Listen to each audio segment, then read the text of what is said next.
Well, I'm Carolina Londono Michel. I am geoscience faculty. I have a full slide of things, so I think I'm going to talk about everything when I have my slide on. Before I was at CGC, I worked at South Mountain, and I was an adjunct for Cyan. Back then, what we were doing for the classes was soft chalk, and I don't know how many of you know soft chalk, but it's a program that allows you to create content, and it also has like formative assessments, and students don't have to pay anything. So they were always like low cost classes, but the faculty pays for the resource, the departments, right? So like a license that you have to renew every year. But that's how we started and how I started thinking about creating content, because I started curating the materials and adding. I was like, oh, this is pretty cool. How we can, have our own textbook and modify and update it. And I loved it. I loved the idea of softchalk.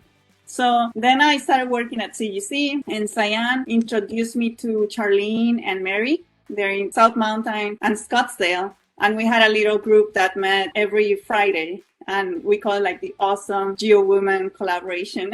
And it was really fun. We would just meet to talk about teaching, classes, how everything was going, bouncing ideas. And then Cyan told us about the Maricopa Millions. She was starting to get involved at the district level. So she told us about the Mod Press grant, which is the Maricopa Open Digital Press. And she was like, you guys should just put together a proposal. And, all that content that we have in SoftChalk, you can put it into a press book and, just go for it. And she showed us how it worked. And I was like, wow, this is a really cool idea. I was fortunate in that way, to have like a really great mentor and to have awesome collaborators, because it made it like a really fun experience. At the beginning, like going into it, I thought it was going to take a long time to learn how to, how to work with the tool, with the press book. But just having collaborators made it like really seamless. We will have each other, be accountable to each other, and also it kept expanding as we worked on this group in 2020. So we wrote this book, The Dynamic Planet, put it together. It's being piloted right now. I'm actually have had some conversations with Nadine that's going to help me more to integrate this textbook into our class. But right now we're piloting it. It has its issues. So if students report a typo or some issue, or if they have a good suggestion for the content, then they get points. So they also feel that they are part of this process, and they see that, this is really being made right now, which is really cool. And then in 2022, we applied for another grant, but this time with my colleagues at CGC, with Mike Santoro and Jeff Simpson. And we applied to revise it to add 3 more chapters that we think are critical for our curriculum, and to revise the whole thing, proofread it really closely, and just align some of the formatting issues. So that's what we're working on right now. It's like, I love it. That self-publishing feels really empowering. Like, I always wanted to write a book.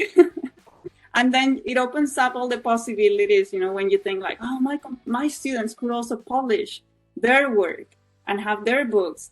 This open pedagogy is something that I'm still learning about, but it's just a whole different world.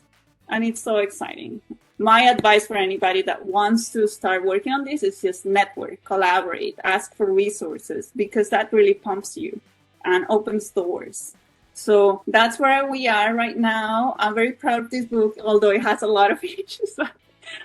But it's just so ours, it's place-based in Arizona. It has all the examples from the state and also California, like the Southwest. And it's aligned with the district competencies. And then what we're doing right now, like we're going to add a chapter on natural disasters project. So then we can share that chapter with any other faculty that wants to participate in the project. So you can really make it your own. It's just so exciting. I love that we have this opportunity to do this. And then students, they like that they can be part of the process, that they don't have to pay for it. And again, that they can access it without having to purchase a code or rent a book or anything. Yeah, I love that you're crowdsourcing part of it with your students, letting them give some input, not just peer editing, but actually contributing content if they have ideas. I imagine that that's a big empowering part. Yeah, and I've been thinking how to do the research experience for undergraduates and then tag this part along, like at the end of the research experience, students could also publish their results, or we could compile it in a book or something like that. Mm-hmm. I see this as you can add on to these to other high impact practices and then increase the value of them.